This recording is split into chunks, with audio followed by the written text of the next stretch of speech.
want to turn off the light? All right, Jackie, are you ready? Can you start with a roll call, please? Amanda Harness. Here. Samantha McDavid. Present. Sarah Moses. Here. Ariel Owens. Present. Jeremy Olson.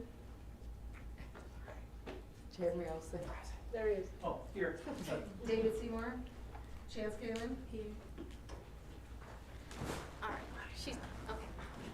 All right, so we will start with public comment. Members of the public who wish to speak to the board should complete a request card prior to the start of the meeting.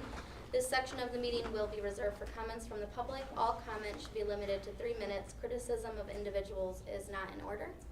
No public comment. Okay, subject B, board correspondence. I did want to, did you wanna just wait till the second?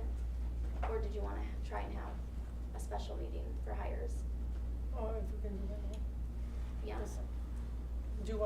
Could we do one or no? I haven't asked everyone. I didn't have a chance to ask everyone. Would anyone, Yes. or would people be available for a special board meeting for, it's a short one for hires? Next week, Tuesday evening or Wednesday morning, right? I'm not. Okay, I'm out we will Monday- not Monday, have a Thursday. quorum. Okay. Okay. We will wait till the second. Okay. Any other board correspondence? Did you have something you wanted to share, Chance? Yeah, so like the 27th of this month, we're having like a student voice event, and we're like trying to like put flyers out and like let everybody know, like especially for students, that they can allow their voices to speak, and we like have like a mic that you can share, or you can write it on a note for like students, for everyone to just come, just like have a nice time and explore like ideas and stuff like that. Okay, and that's July 27th, Wednesday, July 27th at 7 p.m.? 6 p.m. 6 p.m. at Liberty Park. Thank you. 6 p.m. at Liberty Park in DeKalb. All right. Thank you. So join Chance And me. and there too, Laura. yeah. I shared on my social media. So. Any other board correspondence? No. Okay. Presentation, subject A, safety audit overview with Tammy Carson and Paul Tim.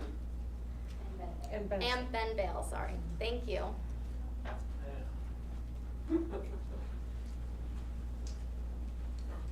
wanted to come forth tonight and provide an overview of the safety audit results that we've received through FEA. If you recall, the board did approve us and we went out and had a full audit done of all of our buildings and from a security and safety standpoint, and the report has been provided to the district and is in priority order. One of those particular items I want to bring forth is, with your approval, we have been out interviewing for the safety manager position and hope to have an offer extended within the next week and be able to come back with you for some more information on that. But that was a key piece of this audit that came from, that information that came from the audit. So with that, we just want to come forth and answer any questions you might have, but also have Paul Tim from FEA, one of the auditors, present this overview to the board so you're familiar with what has been provided to us. Paul? Oh. Just a Yeah. second, Paul. We're turning you up. Try again.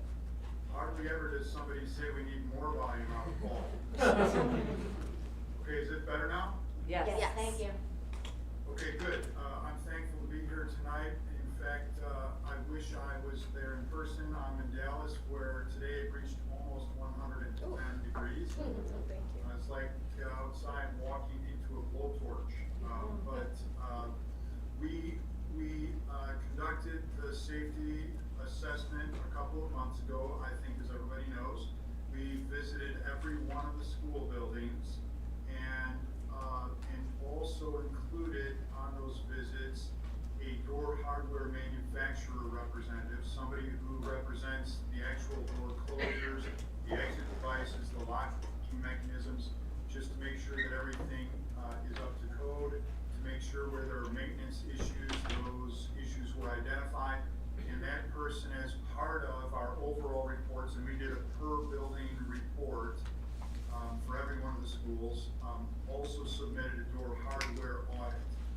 And it won't be a surprise to that is one of the higher recommendations, is to make sure that we've got definitely effective functional door hardware. We did not encounter a lot of issues. As you can imagine, in some of the older facilities is where we encountered more issues. At some of the newer facilities, almost no issues at all. But now in the aftermath of the Uvalde report, where apparently the door, an exterior door was not locked, and interior door locking mechanisms had issues that were not addressed, it becomes all that more important to make sure that the barn door is not open or the barn door is not broken, and so we want to address that as quickly as possible. And I will point out that as we walked through those issues that we were encountering that could be fixed right there, Tammy was making phone calls on, or the building level facilities person was running and getting some tools or addressing. So there is yet ground to cover, but that is something that just must be regularly maintained, especially as the buildings age.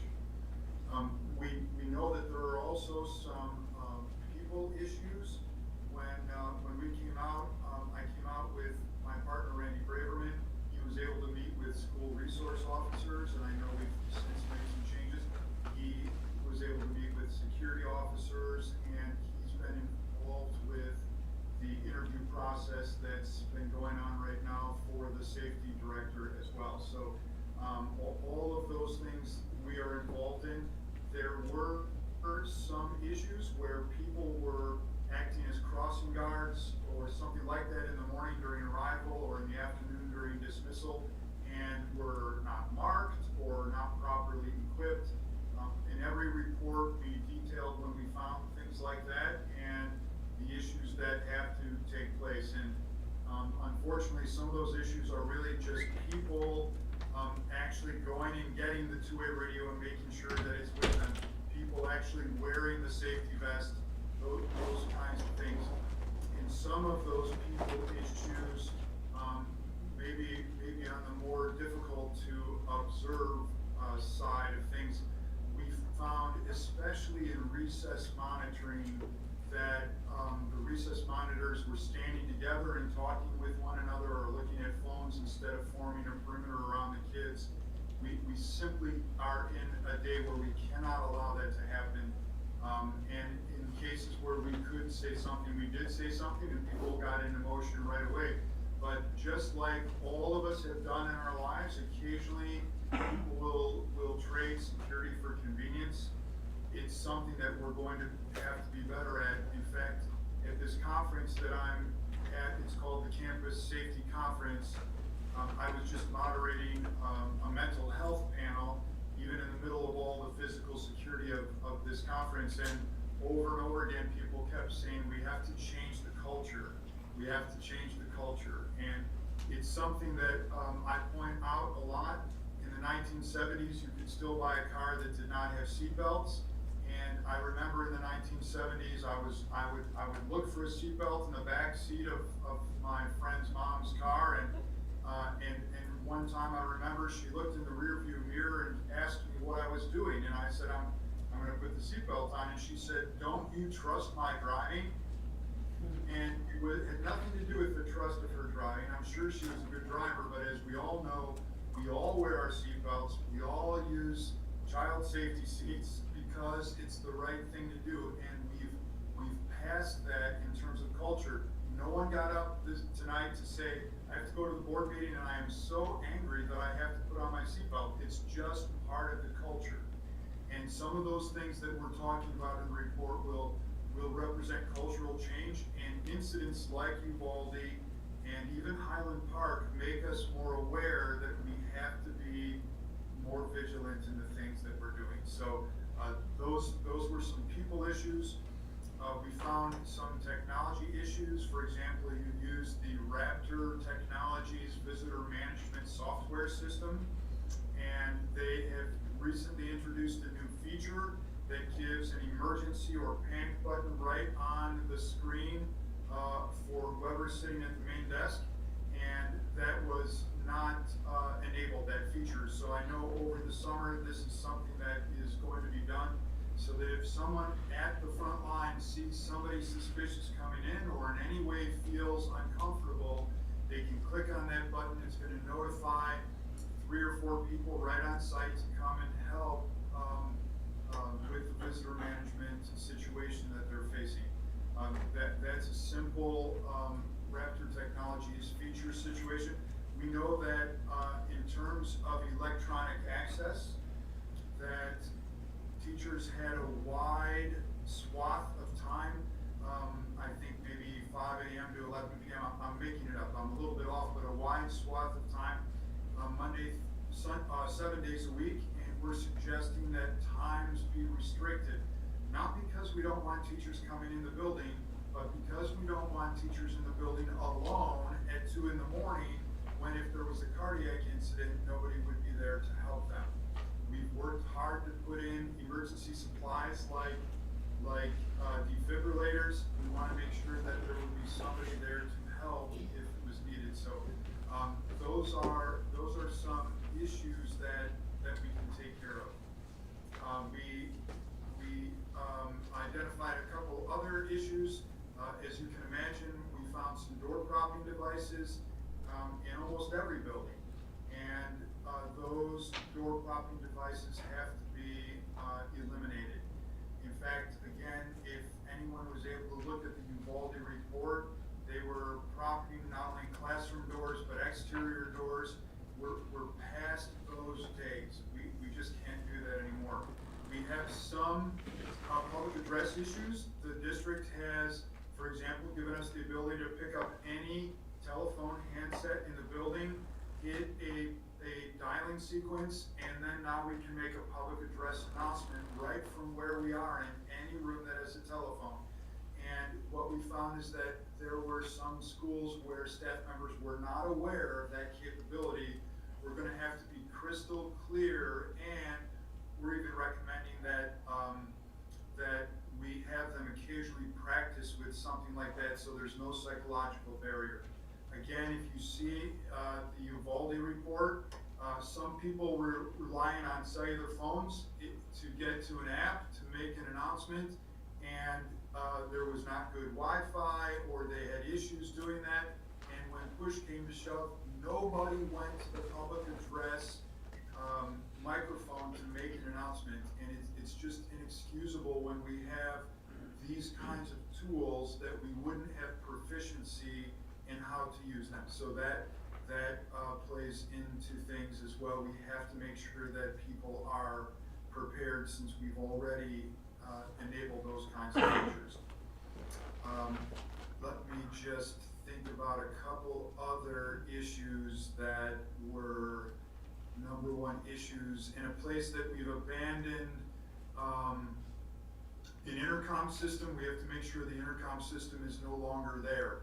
I know that we are suggesting that students have their cell phone numbers registered for the parent notification system if they're in high school, because they're frequently away from the building for athletic events or vocational purposes or whatever it might be. They have the iPhone 13, I do not.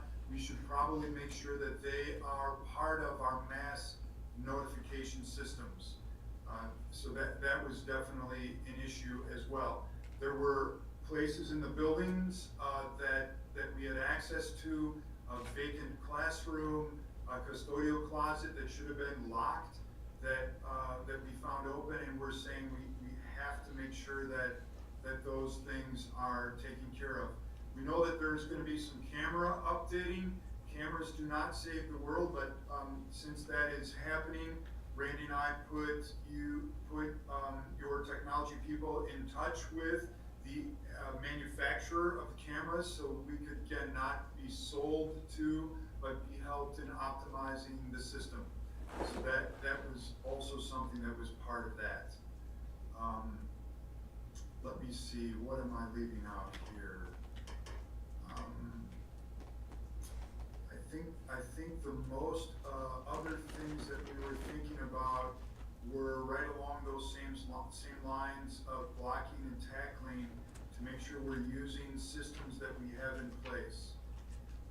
Occasionally people will ask us about adding systems. We like to say the best marketing phrase ever was calling a video surveillance camera a security camera, because they really don't provide security. They do provide some deterrence value, although it's difficult to measure. They do provide forensics evidence, which is really helpful in solving issues. But let's not forget that mostly in terms of security, we have to have excellent communication systems, and we have to have excellent access control practices. Those are really the two big things that will keep people the safest. And, Tammy tried to see if I was able to get into the high school without following visitor management practices, and while I was not able to, I was trapped by the vestibule. In the same visit, we found the driver's ed vehicles to be unlocked and accessible. So again, those are the kinds of things that that will be, I believe, helped greatly when you have a safety director to oversee and hold people accountable for those kinds of items. With Paul's suggestions and Randy's suggestions that came forth, we have already put in place a plan for Safety Institute Day training with all of our employees.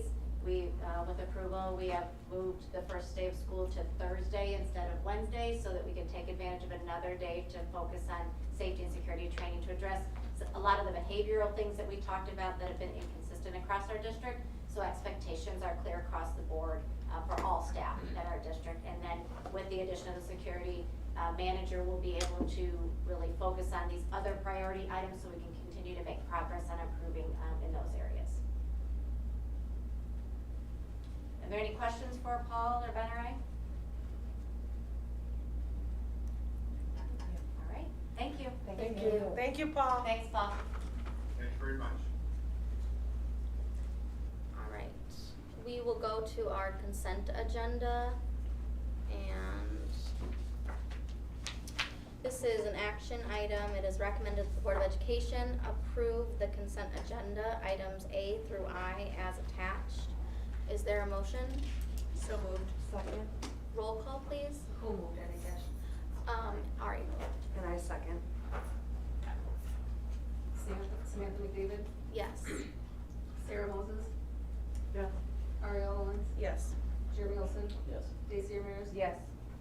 Amanda Harness. Yes. Then we have old business, subject A. The 2022-2023 Parent-Student Handbook. This is information and action. Do you have more to share? Go Just a ahead. little bit. Sure. So as I noted in the previous meeting, first of all, hi, good afternoon, school board and community. So we noted in the previous meeting, and I sent a memo to the school board, that we did have to add language after meeting with our legal representation, and we added one sentence that states that the district reserves the right to modify or amend the handbook during the school year without notice, and that we will be making some edits, for instance, based on the Press Plus releases that you'll be voting on later on, pending board approval. Those releases actually state that we have to add some language about one of the section 109. So things like that, as it comes up, we want to make sure that we're staying current with legislation. Any questions? Okay, it is recommended that the Board of Education approve the attached parent-student handbook for the 2022-2023 school year. Is there a motion? So. Second. Roll call, please. Sarah Moses, Yes. Ariel Owens, Yes. Jeremy Olson, Yes. Daisy Ramirez, Yes. Amanda Harness. Yes. Samantha McDavid. Yes. Thank you. Thank you. Subject B, District 428 Code of Conduct for 2022-2023. This is information and action.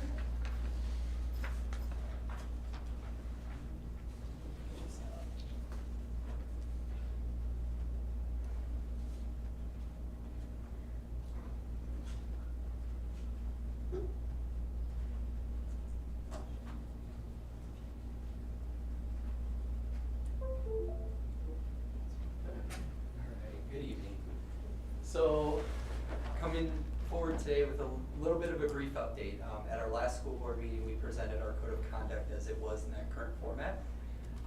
With the kind of caveat is we were getting some more feedback, especially from our legal counsel, about some of the language that was in there. So what I'm coming forward is a really quick presentation just to give the why are we doing this, what was our process, where are we at today, and where we're going to go moving forward.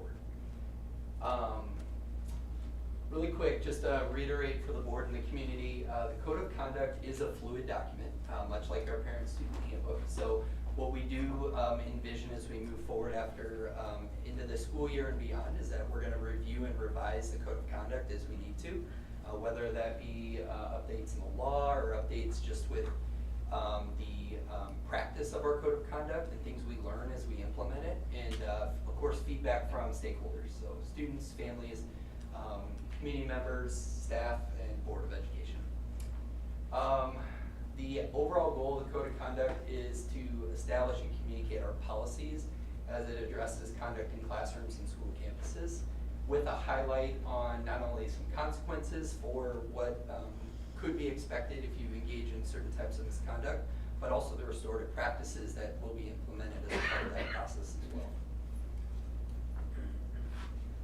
So, how did we get here today? So organically, this actually started as a conversation with some high school administration, Dr. James Horn now, and Jeff Hilbert, who's one of the deans who's since moved on from the district. Started with a conversation over the summer when Dr. Garcia Sanchez started, and it evolved into something that wasn't, we took their vision of what they thought could be at the high school, and we looked at it across the district. From there, we established a district code of conduct committee, which worked on putting together the nuts and bolts of what the code of conduct is, the general structure and the contents. There's a lot of people here today that were a part of that group.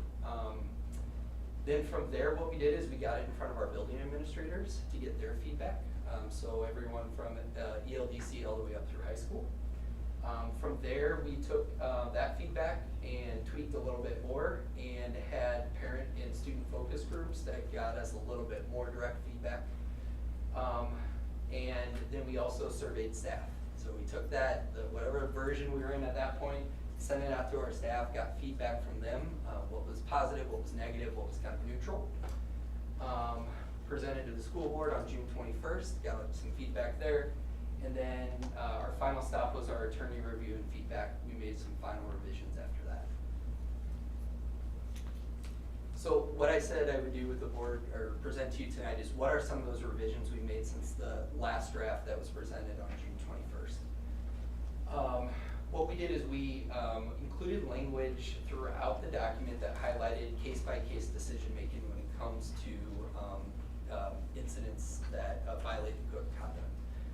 The reason that was important is because we really wanted to highlight that essentially that zero tolerance policy isn't something that's reflected within this document. But what it does do is it gives administration guidance, but also flexibility to understand the context around certain behavior that happens that's disruptive to the learning environment or the safety of others. So based on the context around what happened, then it gives them the ability to discuss or to identify what is the appropriate consequence, as well as what are the restorative practices that are in place as a result of that. We redefined terms so they're more parent, guardian, and student friendly. So some of the feedback we got was that the document really read as if it was more internal facing for staff. So some of the language shifted that so it's more external facing, so it really is more of a reference for our students and families.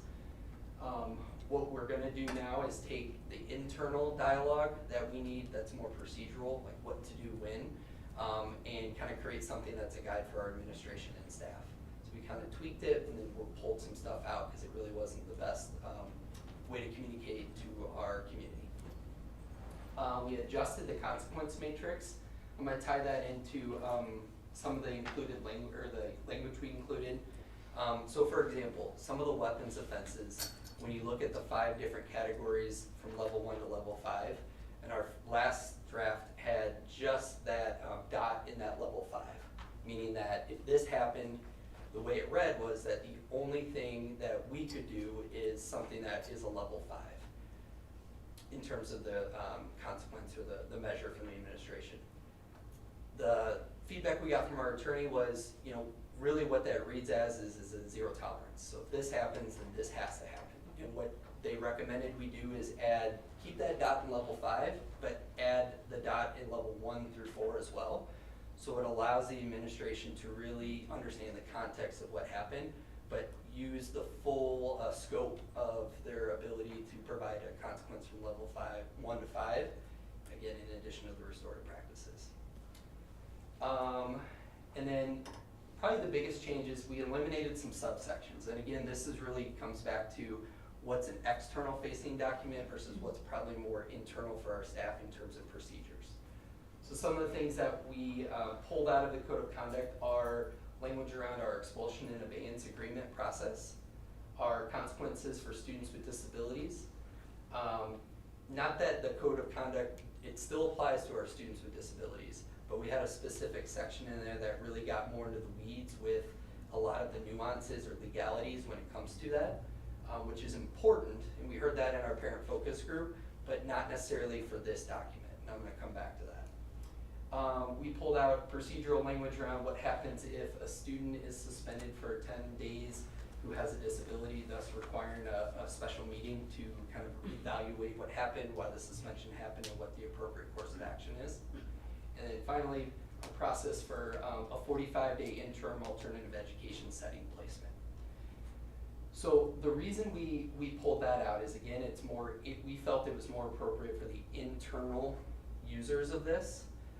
But what we heard from our parent focus group, and honestly from just communication throughout the school year, is a lot of the questions we get are a lack of understanding of how discipline applies to maybe a student with an IEP or a 504 plan. So what one of our next steps is to create more of a parent-friendly, parent-facing resource document that can help explain some of that in more simple terms. Not to downplay the consumers of that, but it can get pretty jargony and honestly you can get lost in the meaning of it. And this was not planned, but timing is everything. This morning we actually got a Dear Colleague letter from the Department of Education that gave, I haven't totaled the pages, but anywhere from 100 to 200 pages of an FAQ and guidance for districts to understand the do's and the don'ts in the law and best practice around discipline in students with disabilities. So it's going to be a good springboard for us to put something together, fresh information, but Very timely. glad we got it today. Yeah. And so next steps. We already have August 2nd and 4th, we're going to be meeting with our principals, assistant principals, and deans to go over a lot of different information, but included will be training on our Code of Conduct. We're in discussion with our attorney to come in and do some more explicit training around Senate Bill 100 and again, law as it applies to discipline. We're going to disseminate the Code of Conduct to families through our Skyward Family Access in early August. So it'll get pushed out, and the way we're going to do the process to see if they've read it and consented to it, or at least acknowledge that they've read it, is through a consent option through Skyward. It's actually how we did our shield testing consent earlier this year, so we practiced it. From there, we're going to seek more feedback from parents and guardians related to just their overall impressions of this Code of Conduct. With, again, the idea that we're going to review quarterly what this Code of Conduct, how's it working for us, what's it telling us is good, what do we have to tweak. That feedback will be part of that. And then that group will be a Code of Conduct Advisory Committee. So there'll be not only some people from our district committee, but we'd be looking to add a student voice, parent participation, as well as possibly some more community feedback or stakeholders, as well as our teaching staff. And then I already said this one, quarterly review of the Code of Conduct for this year. Every quarter we're going to get together, see what works, see what doesn't. Any revisions that we want to move forward in the Code of Conduct, we would then bring forward to the board as either information action or just to inform you of some tweaks that we've done. The idea is that every year, probably in the summer, we'd sit down just like we do with the parent student handbook and present an adoption that the board would vote on. But it doesn't necessarily prohibit us from making some tweaks along the way. Questions? You have a question? So, I was looking at this and the bullet concept that the attorneys, I guess, recommended, to me seems just as confusing in reverse. I mean, I'm pretty sure if somebody walks in with a pound of weed, that's probably zero tolerance, but it says we have level 2, right? Well, somebody's gonna make the argument, well, that should be level 2, because it says right here in your thing, that's, I've never had that offense, that's level 2.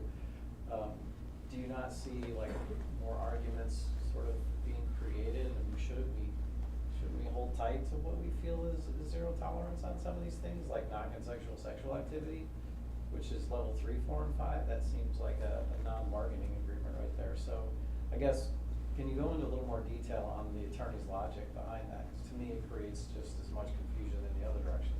Sure. I'm gonna set the pound of weed example aside because I don't know how to make an analogy for that one. Okay, well, yeah, I was trying to be over the top. No, it's a good over the top because I'm gonna kind of do the same thing. Yeah. And I'm gonna use a really unfortunate example. Bringing a weapon into school. There's context around that. So, for example, if there is a student who brings a weapon to school, whether it be a gun, a knife, whatever it is, with the intent to use, threaten, harm, intimidate, there's context around that that rises to a kind of a higher level of concern and therefore a higher level of response. That would also trigger our threat assessment process. So we would have a team actually come in and look at every aspect of that we could, everything from what happened prior to school, what the student was thinking, what other variables are at play. And from there, the administration would have the ability, given what is found out through that process, to see what is an appropriate response to that. Now that example is a little bit more straightforward because I'm saying it's intimidation, it's threat. So that could allow the administration to go up to level 4, level 5. Versus the example of maybe a student, we'll use a younger kiddo, maybe a first grader, kindergarten, who got a toy gun for a birthday, had it in his backpack or her backpack, brought it to school, showed it to the friends, friend reported it to administration, and then we're investigating that. So similar offense, but the context around those two things are different. So what the leveling of 1 through 5 allows that administrator to do is to understand that context and then look at what a consequence or a learning opportunity could be that's appropriate for the measure. I don't know, I wish I could come up with a better example of it than that, but. Well, I mean, you do have a category for a look-alike weapon, as opposed to an actual weapon. Maybe they could be different categories. I don't know. In that example, I don't want to sit here and nitpick. I just thought that was interesting, that's all. And then my second question was, I think a lot of the things that I've heard, especially because kids are in college now, but they went through the schools not all that long ago, is that, and I hear from a lot of teachers, frankly, students watching television on their phone during class, and it's happening all the time. I see in here that obviously they're not to use their cell phones as part of the policy. How are we going to do it differently if that was the policy before? How are we going to do things differently now? So I'm going to use that example, and so really what we need to do for a student who's not engaged in class. So for that example, they're watching TV, or maybe they're staring off, maybe they have their head down. Is understanding the why behind that, and then intervening appropriately. So is that student not engaged because they are bored in class because they know the content, and therefore maybe we need to challenge them with more higher coursework or another class? Or are they engaged because they don't, or not engaged because they don't understand what's going on? So it probably in that situation starts with the conversation around what's going on. And then what we want to do is be able to respond appropriately based on the function of why that student's doing what they're doing. So in some cases it might be, hey, we gotta call home, we gotta tell your parents will take your phone, you'll learn your lesson, and you're good to go. In other cases it might be, well, that student has no idea what content is being taught, and instead of looking like they don't know, they're going to engage in a more passive behavior. Those are two different approaches that we can take to help that student be successful and help classroom engagement. Is that different than we were doing before? I don't know if it's different, but I think what is different moving forward is the training that we're going to provide our administrators. And I'm not saying they don't do this already. is to better understand the context around that and to be able to understand the support people within their building to address that in a different way than maybe we have before. So it really, and we heard this from the staff feedback, is this looks great, and I'm kind of overselling it a little bit, but we heard the positive, like this looks good. How's this gonna look in practice? That's, I agree. Yeah. Wholeheartedly, it looks great. Yeah. But I know for a fact that in practice it hasn't always worked, even things that are on here, were on here before. And so if our educators aren't reporting 3 kids that are watching the phone, then how does our administrator know? So, I'm saying is, I think there has to be some different practices across the board if we're going to try to change the behavior. And that's sort of what I was looking for in this new plan is how are we gonna do that? How are we gonna incentivize those behaviors to change? Not dissimilar to what I think our friend that was telling us about safety and setting new culture, new habits, right? So that's what I'd love to know more about, because that's my biggest concern, because we have an attention span problem, we have an engagement problem, clearly, based on our performance academically, and that's, I think a big part of it is those type of distractions. Yeah. It's a good point, and I just have a quick, Go ahead. add on to that. Would it be more so, one of the things with some of the committees that I have participated in where you have led them, there was some concerns about, that there was no set standardization across, different schools. Everybody handles things differently. Do you believe that this, method will help us standardize that, and provide, opportunity for people to have options as to how to react or to respond to situations rather than everybody does their own thing and wings Yeah. it type of thing? yeah, no, so I'm gonna speak out of both sides of my mouth. It's gonna bring some consistency while also giving the flexibility. Okay. So yes, across 12 buildings, and Right. I'll be honest with you, I don't know how often this is gonna be implemented at the ELDC the way it is at the middle or high school. It's just a different setting, but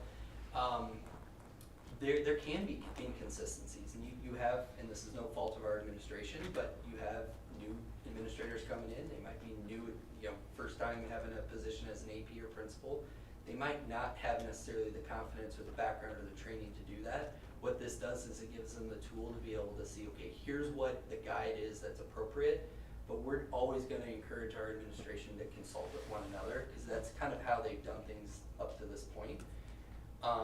I also think it's gonna be a good opportunity, coming back to the training part of it, is to have more dialogue around, okay, when we see this happen in your school, let's talk about how you guys are handling that. What are those interventions that you've tried to support that, or what are the consequences you found to be appropriate? The dialogue amongst administration, I think, is gonna be key moving forward.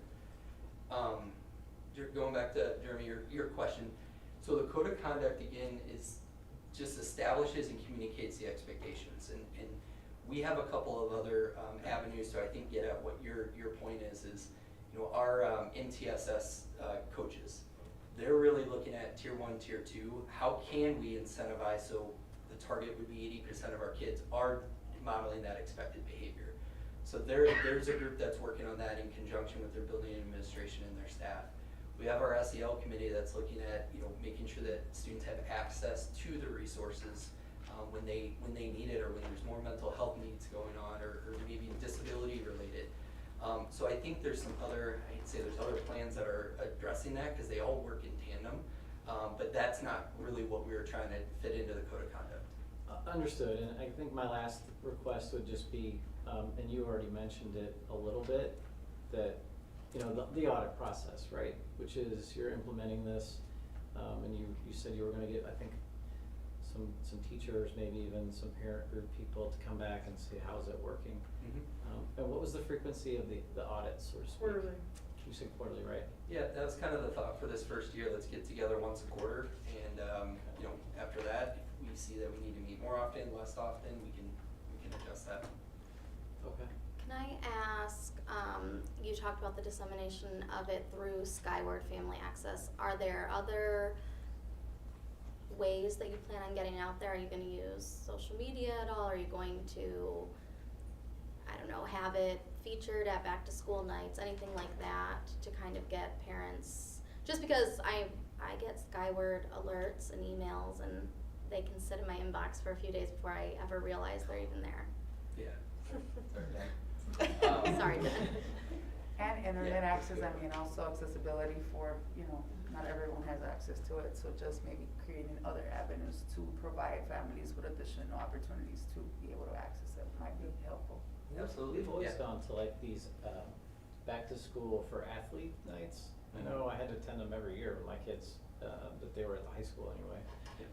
I think something like that to sort of walk through with the parents and the kids right there in terms of what is tolerated and what is not. Hopefully maybe some of those parents would head things off before they even leave for school during the day, that kind of thing. But I think, if we're expecting everybody to thoroughly review this document on Skyward and click a button, Sure. I think clicking the button's easier than reading the whole document, so. Yeah, I think similar to those nights where before COVID, we did like the digital citizenship nights, I think, where we had to, and it was the parent-student handbook that same night. Yeah, something like that would be great. I think that was talked about earlier on, in some part of this planning process. I just didn't know if that was still part of the plan potentially. Yeah, it's good feedback. I think what we'll do as a committee is go back and look at what are those opportunities, like back to school bash rings a bell. I know G&T talked about Wednesday night, or next Wednesday, what that event's going on. Not saying we're gonna crash that, but things like that, I think Take it down. would be a good opportunity, so yeah, absolutely. Next year, our thought is that this is tied to our registration process, so it's not gonna be a standalone Skyward Alert, it'll be part of what we do with our parent-student handbook. So again, having some dialogue is different than checking a box that you read it, but that'll be a more centralized way of getting this information out to families when they register. Especially with things like cell phone use, backpacks, dress code, right? A personal conversation with parents, I think, could go a long way. Any other questions? Okay. It is recommended that the Board of Education approve the attached District 428 Code of Conduct for the 2022-2023 school year. Is there a motion? So moved. Second. They already seconded, Amanda motion. Ari Owens, Yes. Jeremy Olson, Yes. Stacy Ramirez. Yes. Amanda Harness. Yes. Samantha McDavid. Yes. Sarah Moses. Yeah. Thank you. Thank you. Thanks. Thank you. Thanks, Scott. Subject C is unaffiliated benefits summary, and this is an action item. I have no update. Okay, besides it is, presented. okay, so it is recommended that the Board of Education approve the attached unaffiliated benefits summary. Is there a motion? So moved. Second. Roll call, please. Jeremy Olson, Yes. Stacy Ramirez. Yes. Amanda Harness. Yes. Samantha McDavid. Yes. Sarah Moses. Yes. Ari Owens. Yes. Thank you. Thank you. Subject D, Press Plus Issue 109 Board Policy Updates. This is the second reading, so it is for action. And it is recommended that the Board of Education approve the attached Press Plus Issue 109 Board Policy Updates as attached. Is there a motion? So moved. Second. Roll call, please. Stacy Ramirez. Yes. Amanda Harness. Yes. Samantha McDavid. Yes. Sarah Moses. Yes. Ari Owens. Yes. Jeremy Olson. Yes. Okay. Subject E is the review of board agenda setting procedures and protocols. And I did have Amy, I pulled the proposed language from the meeting and sent it to Amy, and Amy did make a little bit of a change to the language, and this is the change that she suggests, or this is the language she suggested, and it would fall under, there's a section in there about agenda development. So her suggested language, revised language is, if there is any proposed change to a union contract, including an addition, supplement, or memorandum of understanding, that proposed change will be raised with the board in closed session prior to being placed on an open meeting agenda. Are there any questions or any issues, any suggested? Can we add to that also prior to being communicated outside of the board or the district? Prior to being communicated with any union? Prior to being communicated with a union? So, if in a DCTA admin meeting, the union brings up something that they'd like to propose, and they have proposed, I guess is there like a situation, I'm trying to think, like if No one should bring to the union something that hasn't been brought to the board.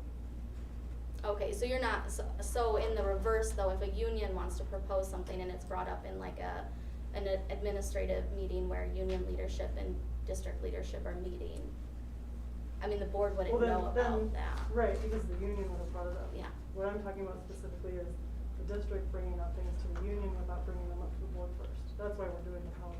So you don't think that that is captured in this language? I think it should be, explicit. So what was your I suggestion? mean, it does say any proposed change to a union contract should be brought to the board first. Before, yeah, Before being placed on an open Open meeting meeting. agenda. Right. Oh, I see. And you're what saying before being proposed Proposed. to the union? So it's the open meeting agenda, I think, that we're balking at here? It should No, be before, I- before being discussed with Well, the union, right? as I'm opposed to- looking at this, if it's coming on an open meeting agenda, it's already been discussed. That's what I'm saying, before So, being discussed. right, so nothing should be discussed or proposed, is what Sarah, Before- is that what right, you're saying? Right, so I'm saying it should. Prior be- to right. discussing it with the board in a closed session. Nothing should go on the agenda before it's discussed with the board, and nothing should be discussed with the union before it's discussed with the board. In terms of offering something, I Mhm. think. Right, so outside of if we've already placed parameters, cause then we would have discussed it. Right. Okay. Yeah. So. And I think that's fair. I think So that makes sense. before, prior to being proposed,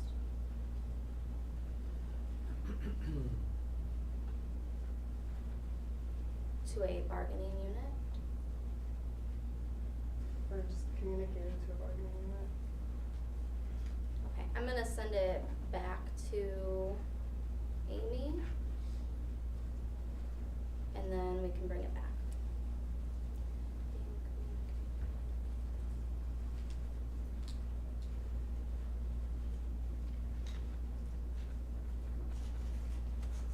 Is there consensus to do that? Mm-hmm. Yes. Yes. Okay, new business and administration, subject A. Safe passage memorandum of understanding. This is information and it is Kyle Gertis.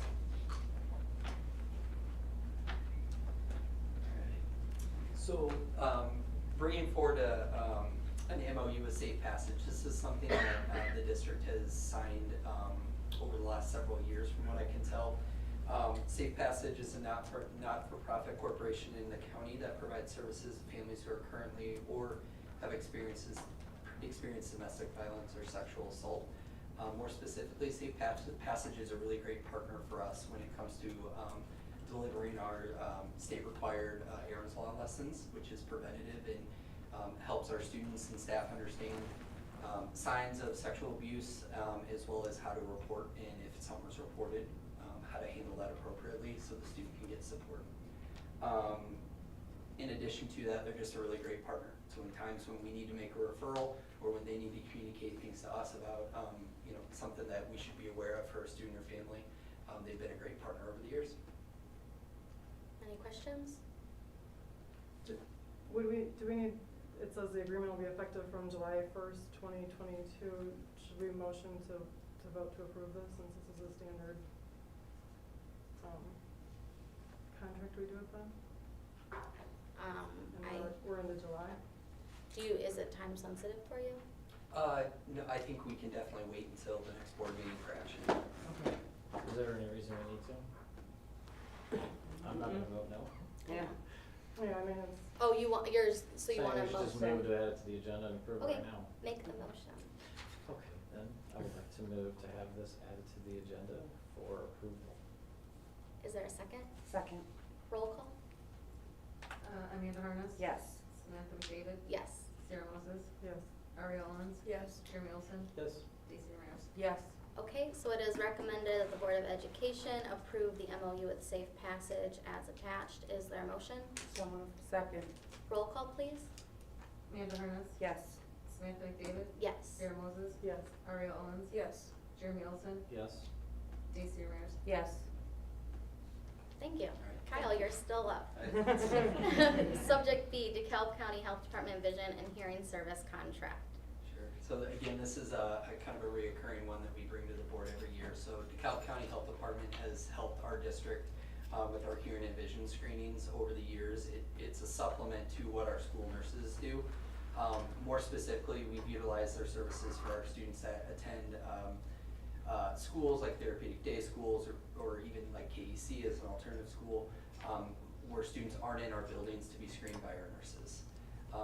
I didn't include a financial figure in here because it really is dependent on how many students we would need them to screen. Ballpark estimate, last year we spent a little over $5,000 for DeKalb County Health Department to help us with this. I anticipate that number is probably going to go down a little bit because we had quite a backlog because of COVID, so we had to screen more students, but that's a good ballpark number. I'd like to move that we add this to new business agenda and vote to approve this as well. Is there a second? Second. Well, really quick, were there any questions? Okay, roll call. I didn't really want that. You can say Daisy, it was, we said at the same time. Samantha McDavid? Yes. Sarah Moses? Yes. Ariel Owens? Yes. Jeremy Olson? Yes. Stacy Ramirez? Yes. Amanda Harness? Yes. Okay, so it is recommended that the Board of Education approve the agreement with DeKalb County Health Department for vision and hearing services for this coming school year, 22-23. Is there a motion? So moved. Second. Oop, Daisy got me. Roll call. Sarah Moses? Yes. Ariel Owens? Yes. Jeremy Olson? Yes. Stacy Ramirez? Yes. Amanda Harness? Yes. Samantha McDavid? Yes. Okay, thank you, Great, Kyle. thank you. Thanks, Kyle. Okay, subject C, 2022-2023 sub rates and minimum wage. Good evening. So I do have two matters of pay associated with this, one being minimum wage. Effective January 1st, 2023, minimum wage in the state of Illinois increases to $13. Our practice in the district has been to make that effective the school year. So we are requesting to move all of our hourly positions from $12 per hour to $13 per hour, and that would be retro to July 1. Secondly, we are recommending to keep the same sub rates for our daily substitute teachers, assistants, nurses, and annually employed substitutes. And that is reflected on the charts that are included on the board docs, and where there have been recommended changes, it is noted in red. And that's to meet the minimum wage requirement. The minimum wage increase, yes. Or, yeah, increase. Any questions? Consent to bring this back for action? Yes. Yes. Yes, thank you.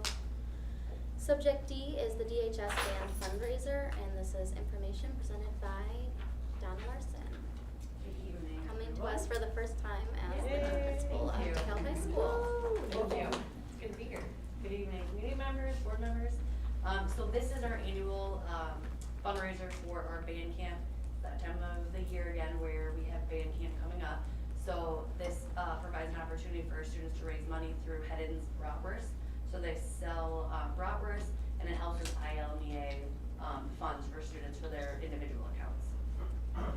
Any questions?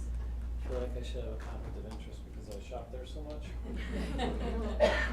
But now we know who to hit up for the fundraiser. Yeah, it's a quick turnaround. It comes back in September, so it's still grilling season. Excellent. Crack dip or something? What is that? So Would it be they're, cooking? when do they need to start their fundraiser, Donna? First week of August is when First. they'll do their kickoff at band camp, and it'll be for a month. So I think, if everyone's okay, we could move it for action because our next meeting isn't until after the 1st of August. Yeah.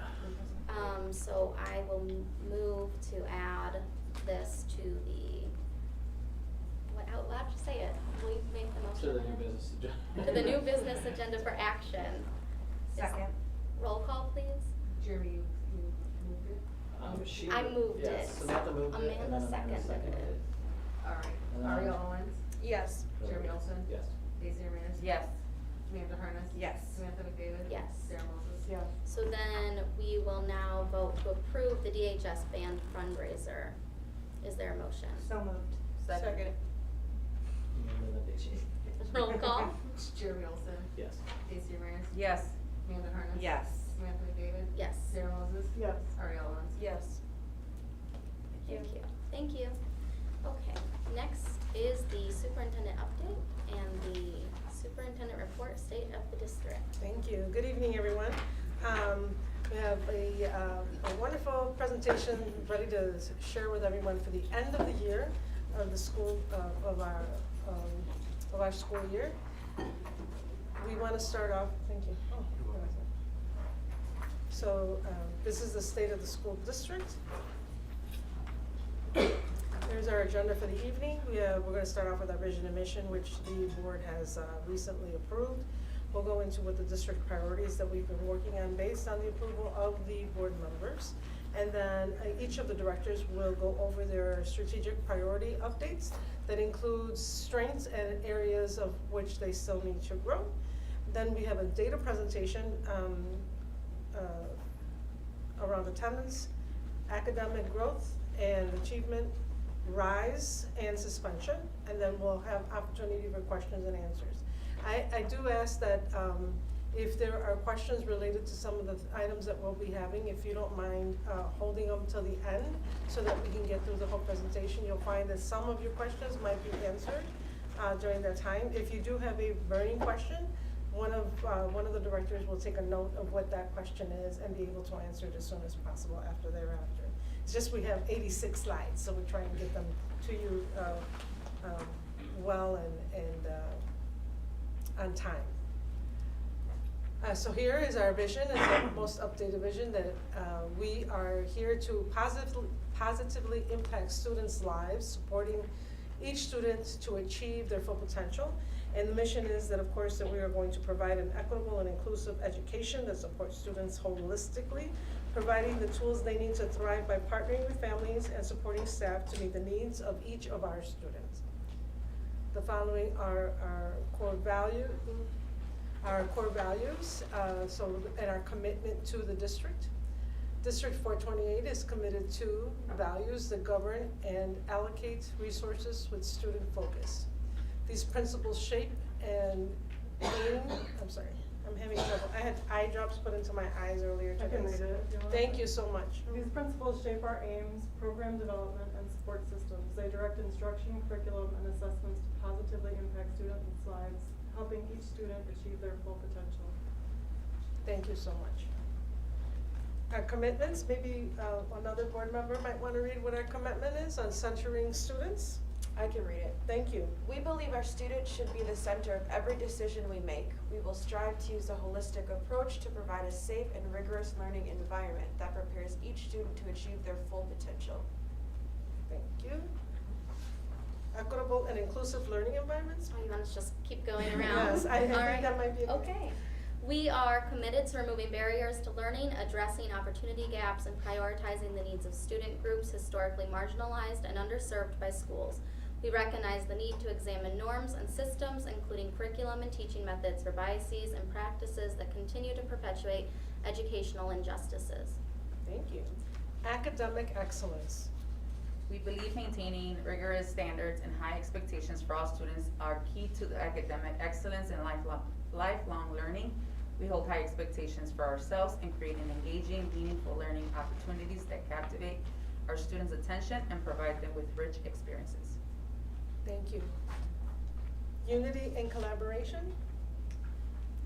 Not a question. Sorry. No, that's okay. We envision a district with a unified staff working in collaboration to further student learning. We will strive to equip and support our teachers, administrators, and staff to make positive differences for each of our students. Thank you. Engaging families and communities. Seems appropriate for you, Chance. Would you mind? We envision a district with. Oh, wait. What's the next Oh, my bad. Go ahead, I'm sorry. We are committed to engaging families in decision-making and welcoming the community, including each diverse stakeholder to be partners in preparing all our children to be successful. We also committed to engaging students to practice responsibility toward creating a social just society by encouraging critical thinking skills, civic engagement, and service to our community. Thank you, Chance. And then, oops, uh-oh, I lost it. There. Would you mind reading our district priorities? Sure. Mr. Olson? Absolutely. Number one is student achievement, community engagement and marketing, financial stability with an equity lens, human capital, i.e. recruiting, development, and retainment. Thank you. And under the direction of the board members and the board as a whole, this district has developed a strategic plan, and we have a full year that we have completed, and we are now in the process of developing our 3-year plan that we'll be sharing with all of you next month. At this time, however, I'd like the celebrations and in-progress work that all of our directors have been completing and the departments have been completing over the course of the year to stand up and showcase their work. We're going to start off with business and finance with Cindy. Drop me up there, or is it okay? So wherever you'd like, as long as we can hear you. Okay, awesome, right here. So, our district's operating fund balance has increased from 22.5 million, which was a little more than 28% of our expenditures, in fiscal 2016, and we're at just below 50 million, so about 53% of our expenditures, for fiscal year 21. So we're exceeding our fund balance policy, which is 20 to 30%.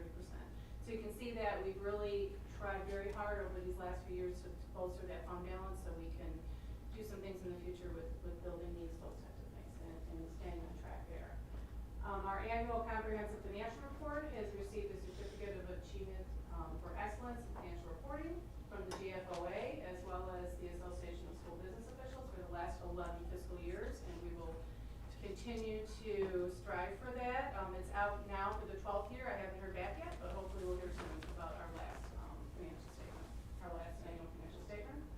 And also this last fiscal year, we qualified for the state property tax relief grant for the second time, so that's awesome. We were able to reduce our tax liability to our taxpayers for our last tax levy, and we'll do the same for the next tax levy that will be happening for our 2022 tax levy. We did receive those funds from the state for reimbursement for that, and that will be part of our evidence-based funding formula for the future as well. And like I mentioned, it's the second time that we had qualified for this grant, so it's a great way to take advantage of those dollars that were provided through the evidence-based funding formula.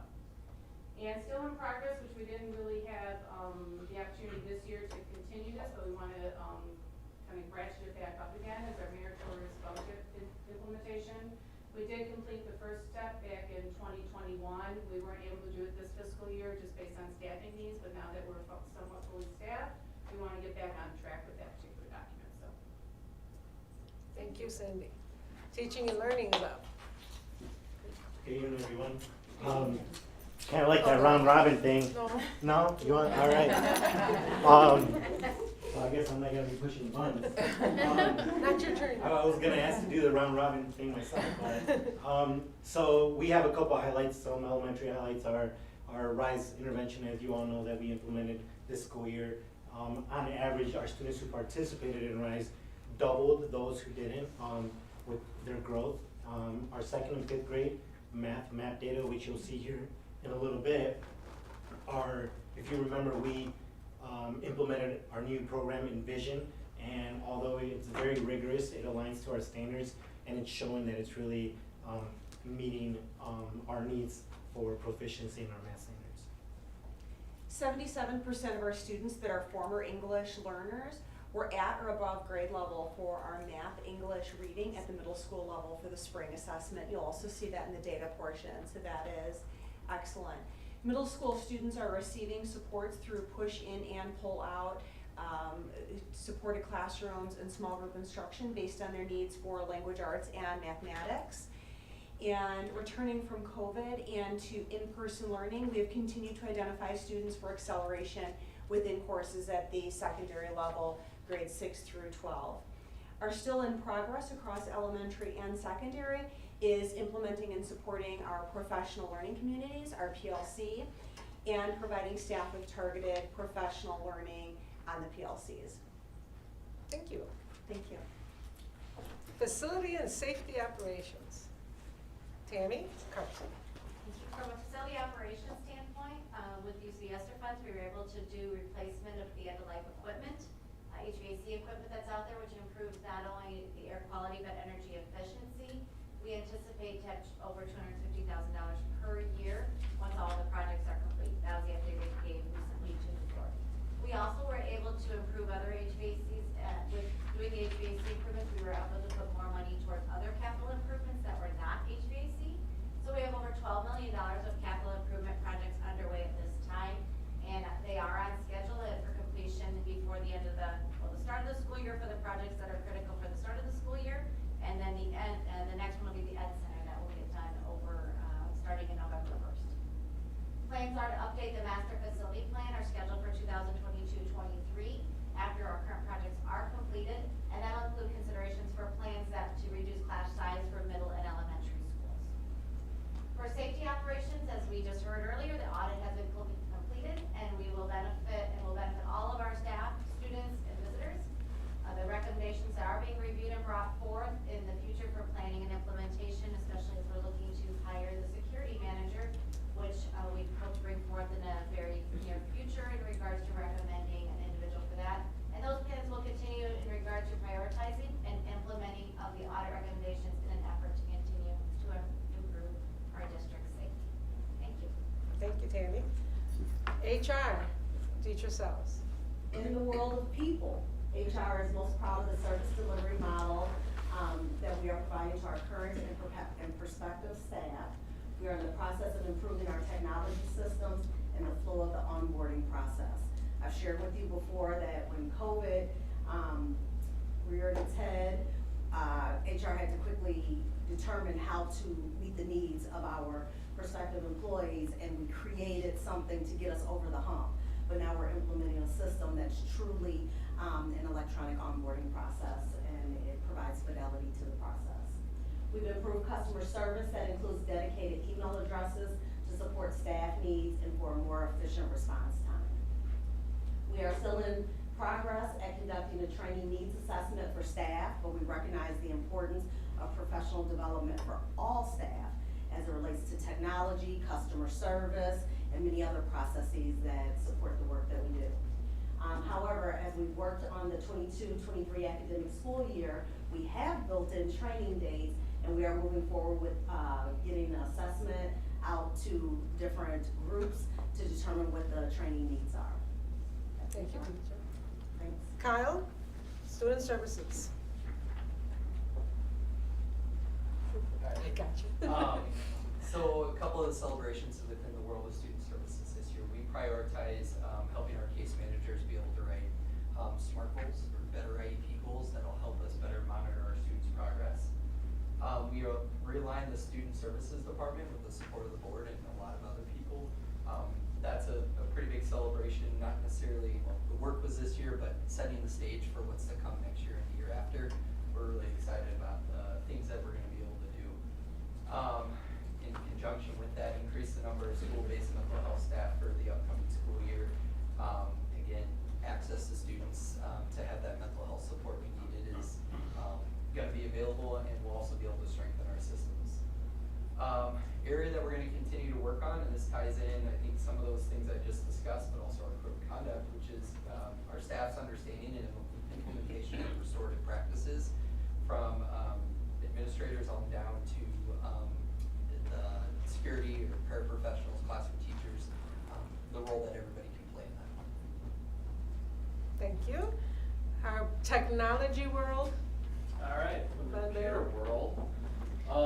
So meaningfully tackling the digital divide, the homework gap, and one-to-one technologies in the district, and offsetting costs by utilizing the emergency connectivity fund, reducing the costs of the devices by 4/5 of what we were paying annually. Integrating enterprise class cybersecurity products to protect the students and district with actionable automated alerting and successful mitigation risks in real time. And the board has received some of those alerts as they come through to give you guys a heads up when you're being targeted with attacks on phishing tests and things like that. integrating hardware that has hit a lot of roadblocks for us. This has been kind of a shortcoming. So we've had a lot of goals that have been tied to increasing our network and its stability. But we are seeing lead times of 400 days or longer on receiving networking equipment. So to put it in perspective, we've had some equipment that was placed in 2020, and we are still waiting for an exact ETA when we will receive product. So this has caused some of our goals to remain in progress. But overall, in this fiscal year, we received $1.8 million in funding between the Emergency Connectivity Fund, E-rate Digital Equity Grant, and DEF and Meta grant opportunities. So a substantial amount of money was brought in through the department. So Thanks, Ben. So athletics, I know that I don't see Peter here. I can recap his since he wasn't able to come. The two are celebrations that we already were able to witness and see our proud students and coaches. The DHS boys wrestling team finished second place in the IHSA 3A team state championship. And the DHS SHS co-op gymnastic team finished in third place in the IHSA team championship. And then if you click on the link, Peter has provided a 2021-2022 sports recap that's very nice with some pictures and bulleted points. Thank you, Sarah.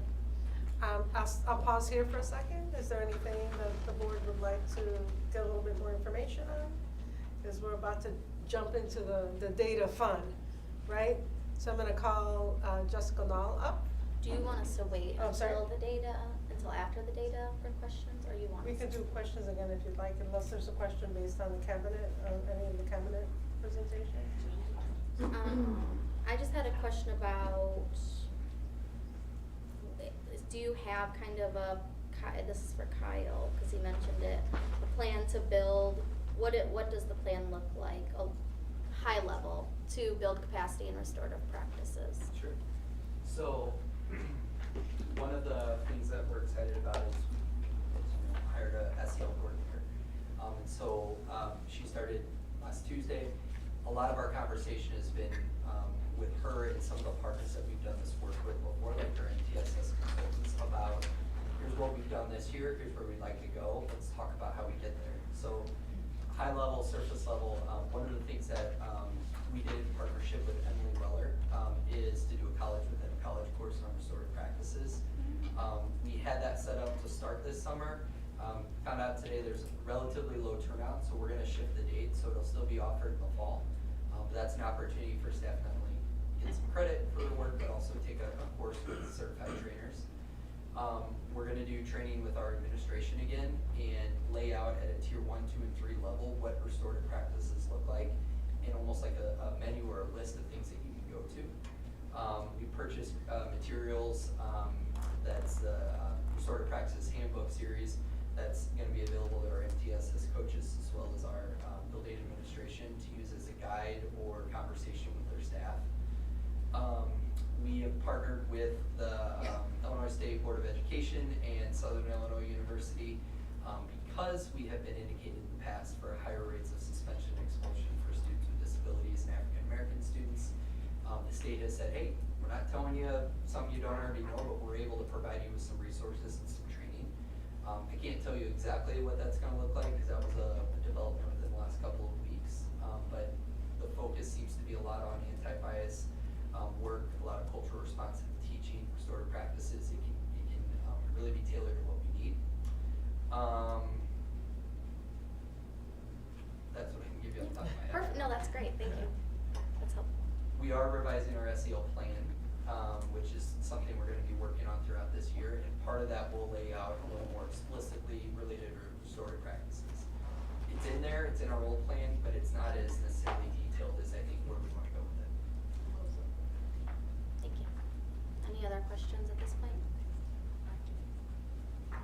Thank you so much. You'll see from this slide forward, we have about 68 slides going through a lot of data, as Dr. Garcia Sanchez had highlighted, overview of attendance, academic, and discipline. So as you have questions, maybe jot them down and we can address them at the end of the presentation. Maybe they'll get answered along the way. Thank you so much and get ready for the ride. I'll introduce Dr. Jessica Null, our assessment coordinator.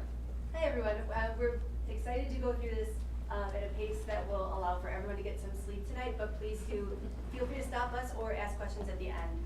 The first chunk of data we have to talk about is attendance for the last school year, the 21-22 school year.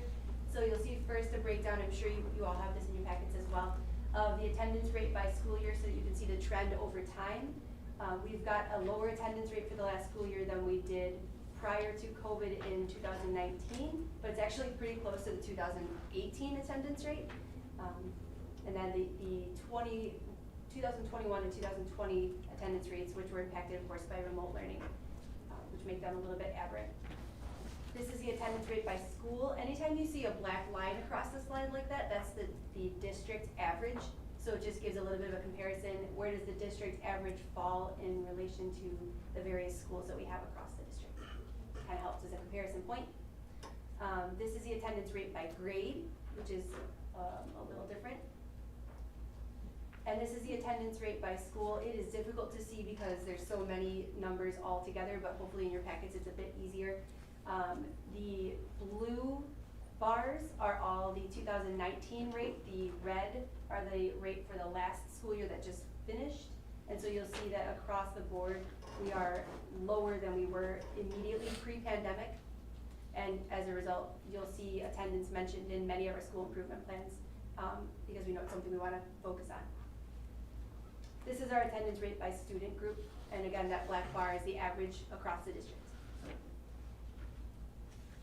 So now we get to the assessment data. We're going to start with the elementary data. Keep in mind, we've had our principals look at this data, and we came earlier this year with our school improvement plans. A lot of the data that you see here, we are addressing through our school improvement plans. So we have our NSGRA, which is our next step guided reading assessments for K through 5. As you can see, like Jessica said, that that black line is our district average. Most of our grade levels are at that average, if not better. Like 3rd and 4th grade, you can see that's a celebration right there. Performed better than the average. 1st grade, that's something we have to work on. As you all know, COVID hit. A lot of our students weren't able to build those foundational skills coming into 1st grade due to COVID. Don't want to blame everything on COVID, but this is a direct result of it, and we did address some of this with our rise. Hey, can you go back? I'm sorry, but I'm not gonna be able to wait to the end to ask questions because it's not gonna be relevant then. So I just wanna ask it now. What in this particular slide for this specific thing that we're looking at is the goal ultimately? Where do we wanna go? Got it. What's So- reasonable to achieve? Sure, that makes sense. So anytime you're looking at the green and red like this, we're talking about a measure that's purely meets or doesn't meet. So this is the percentage of our students that are at or above grade level. It doesn't tell you how high above, or the students that are not yet at grade level, and that would be students who fall into the red percentages. Obviously, in an ideal world, all of our students would be at or above grade level, because it wouldn't be, that wouldn't even be a goal that says we want all of our students to be reading well above grade level. It's just we want all of our kids to be where the expectation is that they are. That isn't a realistic expectation in the world that we live in per se. And the black line, just as a reminder, that's where the district average is. So those are grades that for our district are doing relatively better or relatively worse. The 50% line would be the average of half the kids are at grade level and half the kids are not at grade level. So you can see anytime the red is above the black line. Yeah, no, I get does the that how make to sense? read it and Okay. everything. So it looks like we're basically 50% of the way there. The goal is really to be at 100%.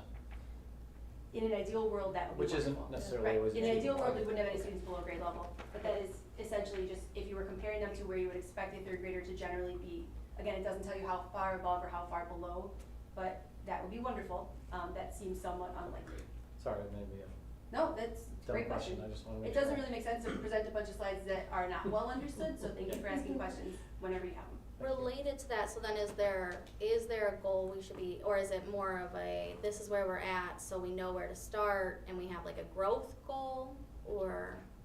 So this data we're using as our baseline data for our school improvement plans.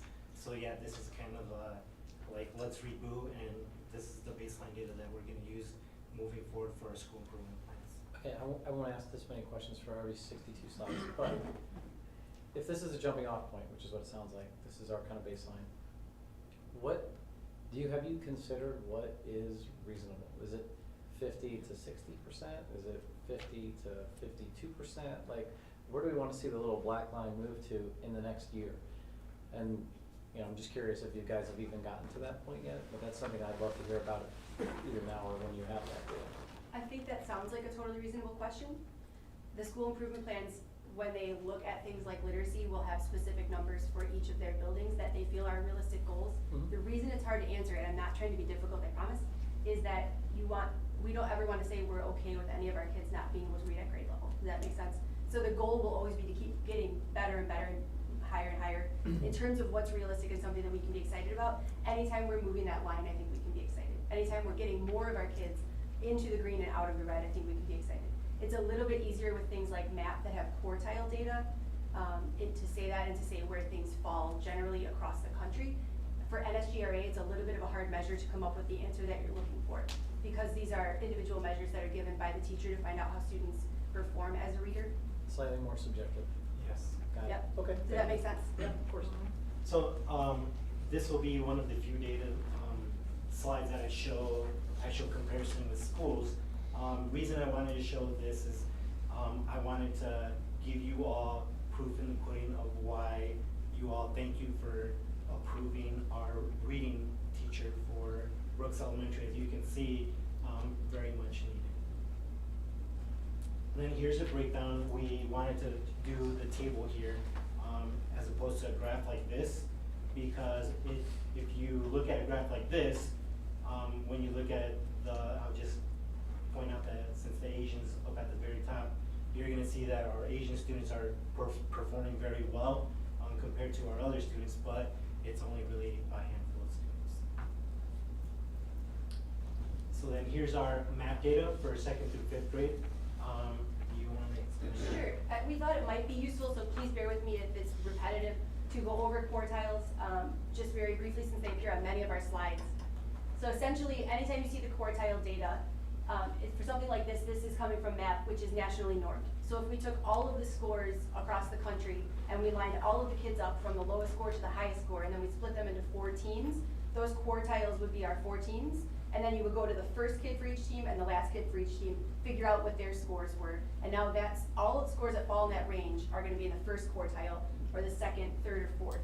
So this is where the students in DeKalb who took these tests fall when you compare them to the nationwide average scores. So ultimately, we want them to the right. We want blue and green Right, which is as much as possible. to the right there.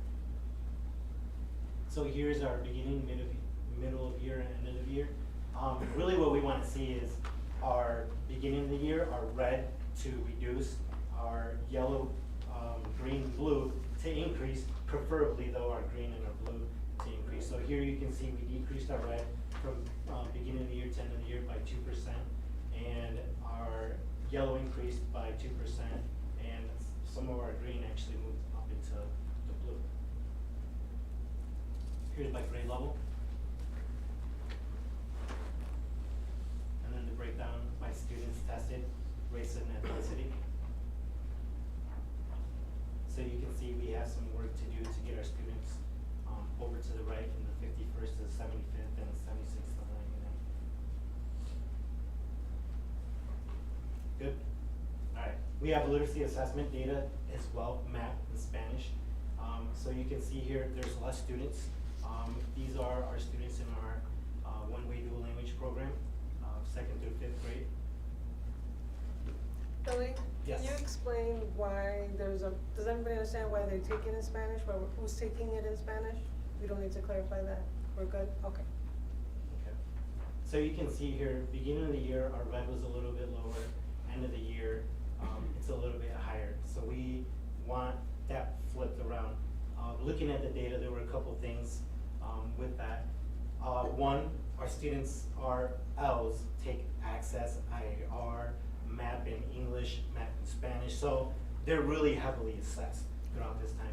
Another that we were thinking could be is we have a lot of our 3rd generation students who are L's now, and just like my son, he is heavily assimilated into the English language and more academic in the school setting, and it's my job as a parent to make sure that he's getting that academic Spanish at home. So I know that I have to do that with my son, but there's a lot of that we have to do, continue to do with the rest of our hours as well. And then here's a breakdown.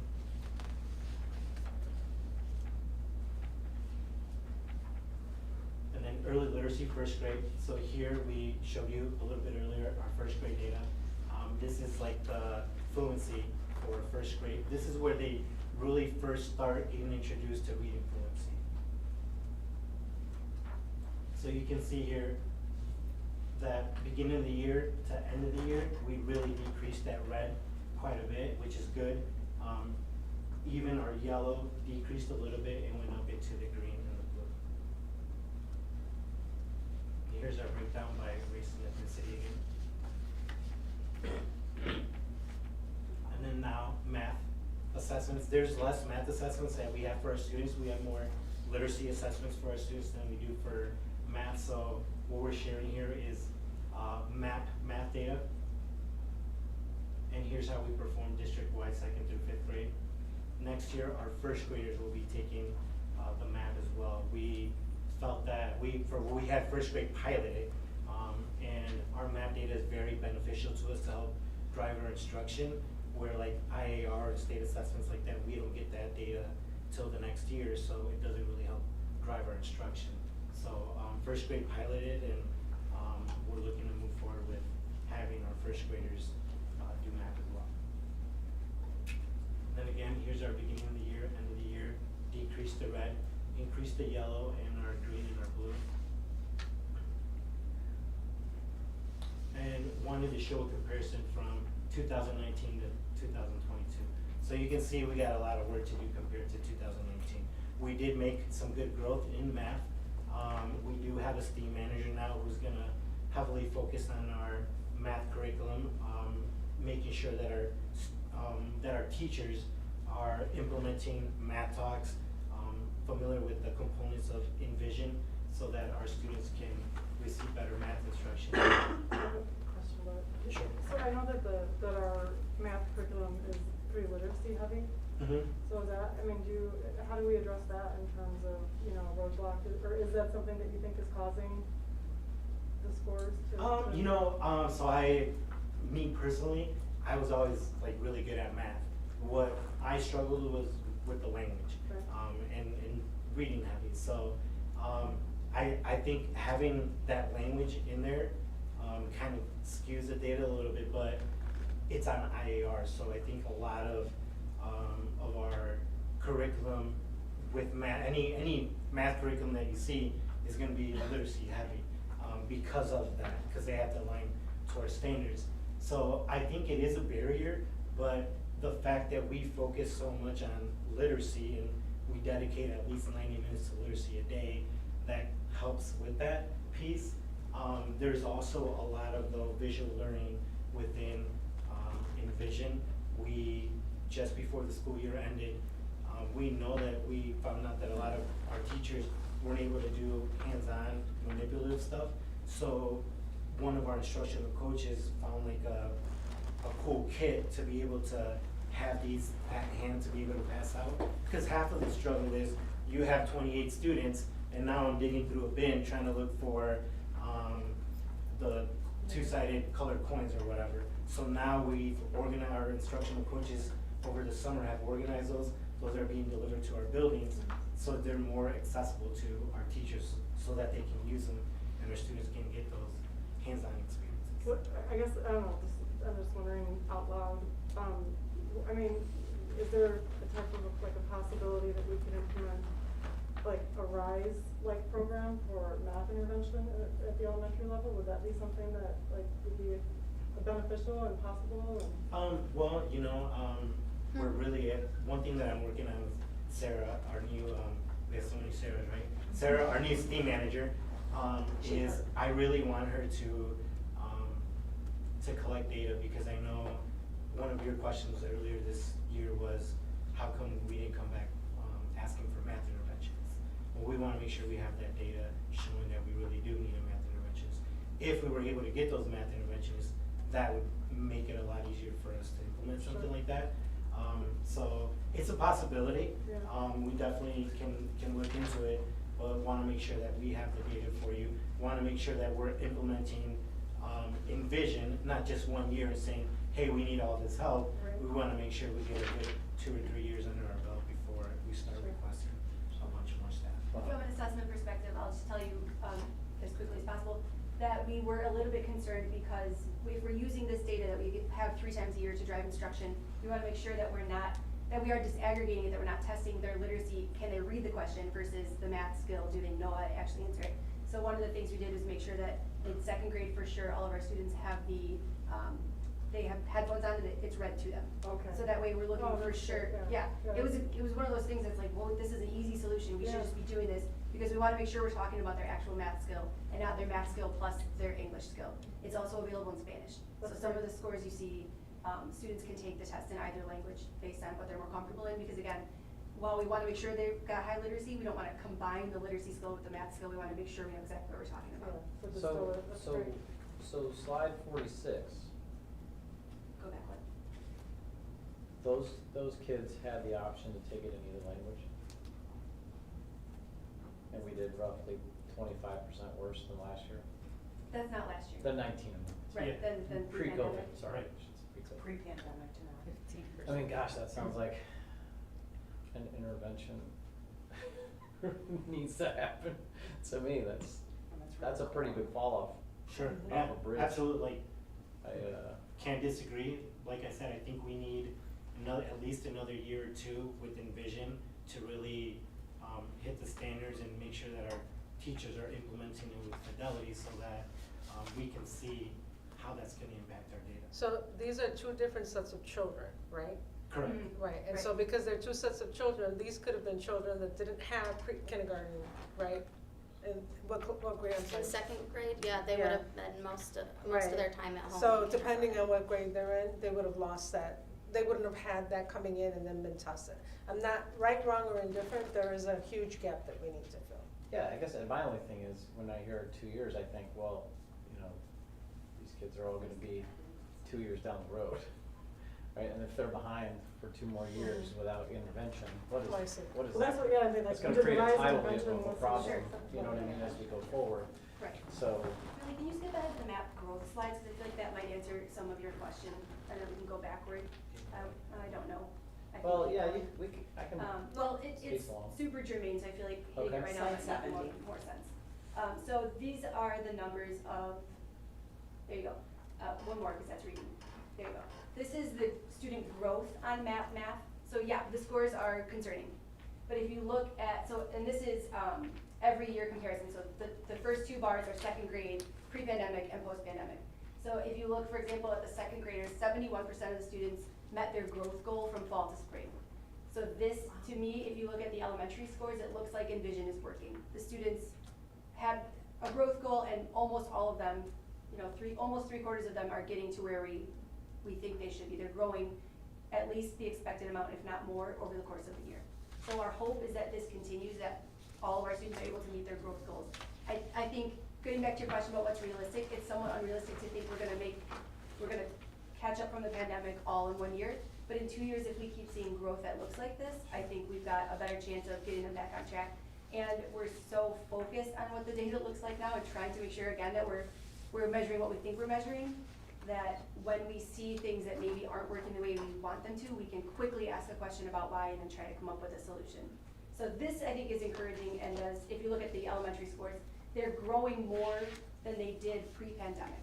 So more of our kids are growing the amount we would expect or more, which I think, That's wonderful. that's encouraging, Well, and that's a this- celebration. I appreciate you showing that, that speaks well to the Yeah, topic. this was our 2nd bullet in our teaching and learning slide as a celebration. Seems like the struggles at that middle school, right, the 7th and 8th grade is the highest. That's really Gaps. hard, yeah, Correct. and we certainly don't wanna be dismissive of any data. I Right. will say, if you look at the amount that they grow from fall to winter, Mhm. middle school winter scores, especially for 8th graders, are sometimes better than spring. And you have to ask yourself if that is a behavioral, trend showing up, if they are, by the time they're in spring of 8th grade, kind of done with testing and ready to. And spring just Such a also transitional equates to so time. many tests. Right, in 8th grade, they have the Illinois Science Assessment, the Illinois Assessment of Readiness, they get pretty well burned out on it. Do you want me to pick up at 76 or should I go back to? Continue on, right? Right, yeah, oh, that was great, that was great. So I think this was our next slide, our race and ethnicity breakdown of our students who took the math.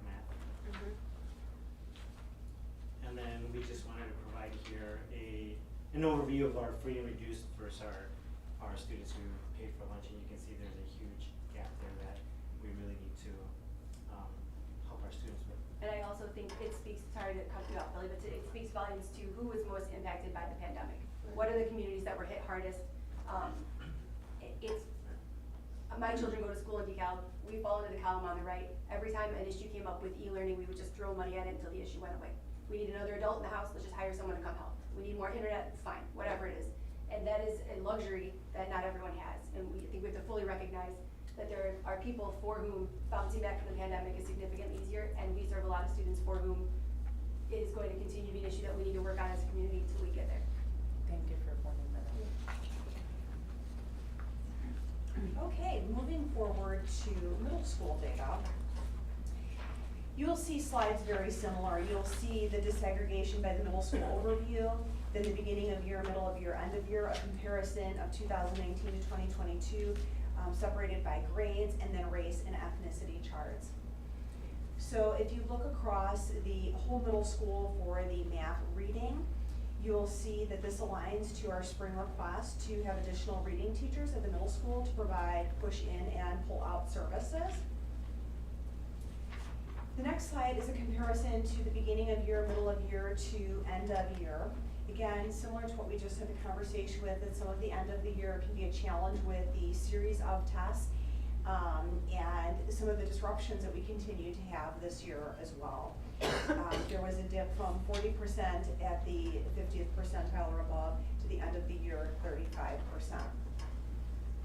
When you compare to 2019 to 2022, you see a significant shift in those quartiles. In 2019, 48% were above the 50th, and in 2022, 35%. This data will be used to monitor the growth for the next 2 years with our school improvement plans and our goals for all of secondary, but when we're talking about middle school, do have a literacy, reading, math, and then we'll get to attendance as well goals to make sure that we are addressing that. When we look across the grade levels 6, 7, and 8, we don't see a significant variance of grade level who is got higher above that 50th percentile, 33, 35, and 36. And then the chart is similar to the elementaries, disaggregated by race and ethnicity. Next, we'll look at map reading English. You'll see some extra bars here. The first bar are our current Ls. So there is a significant amount of red there because those are students that need services. They have not passed the access test, or they are new to our program. They are students, they're there, they're getting our services. If we had more green, blue, and yellow, then they wouldn't be in the program. The next bar are former Ls. Our former Ls mean that they're 4 years or more after passing the access test. They're doing very well. The next one is monitoring. Our monitoring students have passed the access test less than 4 years. And when you compare that to our monolingual students, they're doing very well and performing quite well. So, sorry to jump in, sir, but, so just wanted to point out again, our former Ls and our monitoring students are actually outperforming our monolingual students if you look at that data once they've exited the program and once we continue to monitor. So I don't know if you all are up to date with research on using both sides of your brains with knowing 2 languages or more. I think that heavily supports that there. That's great. Yes, and this is our 3rd year having our one-way at the middle school. So that's pretty promising then for the current L bar, because we're showing that we're able to help them make growth and support them in making that growth as they master the language. I think it says a lot about the benefits of bilingualism and literacy, that once you've learned how to do translanguaging or build literacy in one language because you have literacy in another language, it's really great. And I am encouraged that a lot of our current Ls will do very well also. I think it's also important to note though that we have students who end up becoming long-term Ls, and it is significantly more difficult for them. So it's sort of one of those things, it's like if they get it and then they're able to move on, then there's research that shows that they do very, very well. Students who are unable to pass the access test for a variety of reasons, if they don't do that by the time they're out of elementary school, it becomes harder every year to do so. Does that make sense? Yes, yeah. It's a little bit, so I think don't it really feel so that's supports our dual language program. Absolutely, Yeah. our two-way dual language. Absolutely. And in our kernels, we also have students who might be new to our country that are Right. included in that as well. So it also speaks to the fact that those students that you're talking about that aren't able to pass the access test, those students really do need focused intervention that Exactly. are at that point because we don't want to lose them. That's exactly right. So we want to make sure that while we're absolutely celebrating the students who are showing this great growth, we want to make sure we're also focusing on the students who. This is helpful data Yeah. for decision making. Good. I'm glad to hear that.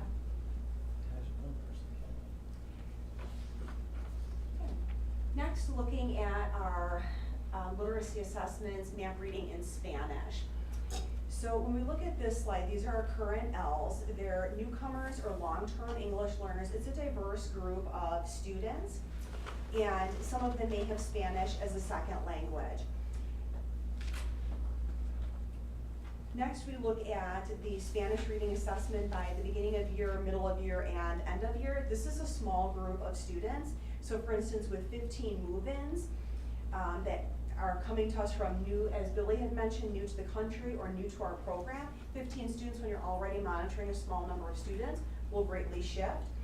And this also supports our ask, and you are allowing us to bring in a multilingual instructional coach, which we haven't filled yet, but we're working on it. And I think, just to be very clear, our students who are just coming in from another country, I know we heavily used to see students of Spanish-speaking background, but now we're getting students from all different parts of the world. So it's not, if somebody's asking themselves, well, why if they're coming from a Spanish-speaking background, well, they're not all coming from Spanish-speaking backgrounds. That's why.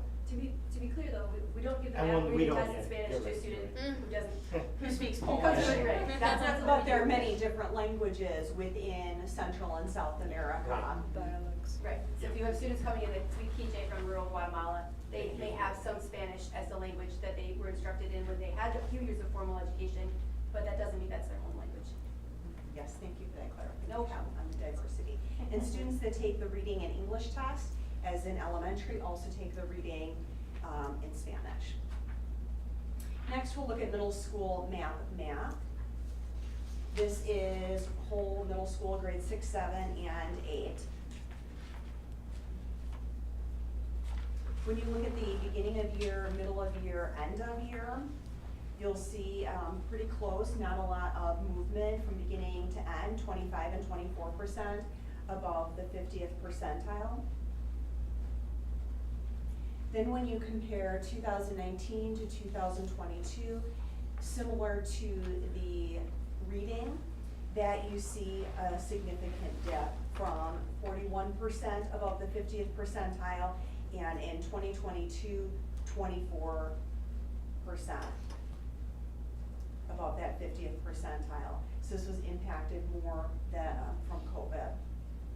We are supporting these students through our small group instruction, through our WIN period, again aligned to the school improvement plans, and also bringing in our STEAM manager to help support the PLCs and curriculum, professional development. When we look by grade level, grade 6, grade 7, and grade 8, we don't see significant differences between the grade levels. Average, 25% above that 50th percentile. And then again, the table disaggregated by race and ethnicity. The STEAM manager, again, the WIN period will help us, also partnering with Amanda Quinette Parker, our Director of Equity and Inclusion.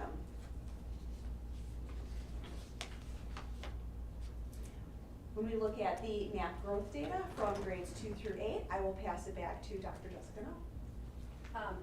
We already talked about it, so we'll just touch on it briefly. We looked at the math one already. This is the math reading growth that measures the same thing that the math growth did. So you can see not quite the dramatic increase, but second grade, for example, the students are hitting their growth goals more now post-pandemic than they did before the pandemic. Same thing for third grade, fourth grade, and again, Middle school. right, middle school not as much. You don't wanna hand wave any data, anything like, that looks like this is, can be somewhat concerning, but I really think, for middle school, it is challenging to look at the spring scores. We just often see an increase in scores in the winter, and then they go back down in the spring. And we still have significant absences throughout the school year. Yeah, so reading and math, similar. But this is a blend of scores, right? Or no? You said there's a spring and a This fall is the and growth spring? from fall to spring. From fall So to spring, the got first it. bar for Okay. each grade level is fall of 18 to spring of 19, and then the second bar for each grade level is fall of 21 to spring of 22. I mean, I think you said something about the 8th grade, because that definitely looked the worst. Yep. But regardless, it still seems somewhat concerning. That's a pretty big number, isn't it? Right. So math growth, the best measure, it's designed to look at the measurement from spring to spring. And the reason we went with fall to spring is we don't have a lot of spring to spring data, because at the elementary level in particular, that means you have to be a student who took the test before, right? So we would have had to start with fourth grade, and we were Right. missing 2 cohort years of kids. So that's why we went with fall to spring. We recognized that there were limitations with presenting the data in this way. And it's a concern. We want more of our kids to hit their growth. Better to have the data than not, so. That's true. And this doesn't include our algebra kids, I don't know how much that's for, is correct? It does. Oh, it does. Right. So this is you again, right? Lou? Yeah, so celebrate a little bit with our RISE data here and our pre-RISE data. So as you can see, again, that black line, That's expected growth. that's our expected growth. That's where, and this is in months, where we want our students to be after it was a 10-week program that we did this spring. And you can see that every school participating met the expected growth, and some even doubled. On average, it doubled. And then here's first grade. First grade, remember we struggled a little bit with our first graders just because of those foundational skills, but you can see even when we expected 10 weeks of growth, we got a lot better than that. So like 2 months and 2 weeks, a lot better than that. And we're prepared for like full implementation of RISE for next year. I'm sorry? We're prepared for like full implementation of RISE for next year. So I think that for the coming year, that's the plan. The goal is that, we just need to make sure that we clear a few obstacles out of the way. Right. Once we've done that with HR support, we should be able to get that done. Man, good job, Portland. Next, we'll look at the SAT suite of assessments, that is the PSAT 9 for 9th graders, PSAT 10, 10th graders, and SAT junior year. This is preliminary data. As you've seen throughout the rest of these slides, there's a plethora of assessment data for the younger grades. At the high school, it becomes more difficult because there are not as many assessments for them. We would like to add the PSAT for fall scores assessment to help us provide targeted support earlier in the year, and then we can monitor the growth from the fall to the spring. We're actively working on that. When we look at the 9th grade PSAT, you're looking at 3 things against throughout all of these slides. The total score includes the evidence-based reading and writing, that's the EBRW, and then the math. So that is how these slides are broken down. We have developed, the high school has developed goals to look at freshmen on track, the failure rate and the statistics and studies done behind freshmen that start and remain on track, what their trajectory is through the rest of their high school career is essential. So they have goals developed with that, and also looking at lower class sizes. You had allowed the additional staff to come in for those core subjects to decrease class sizes of the freshman year, and then also the addition of a reading teacher that will also support the other grades as well. This is PSAT 10.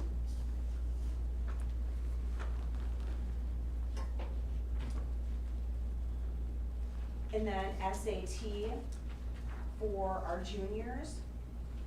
The high schools also adjusted their flex schedule period, which is their intervention and targeted supports, where the reading teacher will support also their math interventionist, and then other teachers as well during that flex. Move that from the afternoon to the morning to provide some additional support just by having it earlier in the day. You can all imagine what happens when maybe sometimes that is towards the end of the day can be a challenge. And also our content manager supports humanities and STEAM, partnering with the high school and their area coordinators. What if they do it after PE? What if they do what after PE? Yeah, their intervention. Their intervention? Yeah. Well, PE is all over the time. No, I know it is, but that's the SPARK program. You have noticeable results in cognition if you do stuff after physical education. I'm a PE teacher, so. Okay. But I'm thinking early morning is like, you know. I think it's not first thing in the morning, it's a little after, right? No, it's first thing. Oh, it's first thing, I'm sorry. And then I'm like, as that's coming out of my mouth, I'm like, wait, I think it did. I just think it's the best, yeah, the Right best, after 0 yeah, hours. right after 0 hours when, Perfect. yeah. I mean, like, That'll happen. better test scores, everything.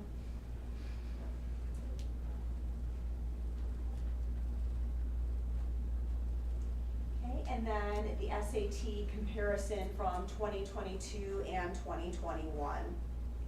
So you'll see our scores have dipped with the 43%, more in the red, the yellow, you know, some slight adjustments. But in 2022, there were 30% above that 50th percentile. In 2021, 34%.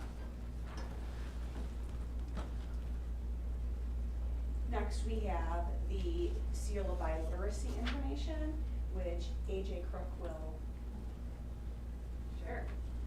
highlight for us. The seal of illiteracy is a test that our speakers of other languages can take their junior or senior year. If they meet proficiency, like high academic proficiency in both languages, English and whatever other language they're taking it in, they can get the seal of illiteracy, which gives them 12 college credits at any public university in the state of Illinois. If they get close to it, they can get up to 9 credits, and that's the commendation. So this year we had 100 students, juniors and seniors, participating. 21 seniors received the seal, 18 got the commendation, and then 27 juniors met, and a couple of them need to take 1 or 2 domains. We do listening, reading, writing, and speaking. SAT or as the English, they have to get like I think that's 480 now, in language arts, and then we use Apple for the AP exam, and they have to get an intermediate advanced to an advanced for that. How does this compare to previous years? Just curious. I'm sorry. How does it compare to previous years? Previous years, it is a little bit lower, but our numbers of students who would qualify to take the exam are a little bit lower. Like we have 111 kids who have a home language other than English, but of those kids, 21 went through our one-way dual language program. Half of them tested. Only 34 kids were in AP, or French 4, and so they took the exam as well. So it's a little lower as far as who could have taken the exam. How many students do you serve? How many students do I serve? Yeah. 1,060 English learners. 1,060? P12. Okay. Wow. It's kind of, P through 12. P through 12, yeah. Okay. it's like 20% of the district. Yeah. It's about 15 15 on the state report card, but yeah, it's close to 20. Wow. Our numbers have increased significantly in the last couple of years. I feel like with the PSAT scores, this is unrelated to the Okay, rise good. of I'm sorry. I feel like it might be a little bit inaccurate for the math part because I'm not sure if I'm allowed to discuss my own scores, but like a lot of the questions in the math PSAT scores for like 10th graders, a lot of the questions nobody really like general, like even my class, none of them understood it. So they kind of had a guess. And I know it's like a practice, but like I feel like more assessments would be helpful to understand what is gonna be in it, because it was like, okay, this is what you learn, and there was only 2 questions that I could answer for at least. So I think more assessments with that would be a little bit more helpful to understand it. But I know like a lot of the curricular in junior year is what you're gonna learn, so for the SAT score. But it'd be like a little heads up, I guess would be nice. I think you're right, and we totally agree as a department, which is why we're looking to introduce the same suite of assessments in the fall, so that students have more opportunities, so that by the time you're taking it as a junior when it counts for college admission, you will have already seen the format 5 times. Because as you, I'm sure, can tell us as a student, there's something about testing where you need to know the content, but you also need to know what the format's going to look like. Because then you get to the end and you're like, well, okay, now I get it, that one of these is always a completely ridiculous answer, and I have to figure it takes a while to kind of get into the groove, and so having more opportunities to do that is a really good idea.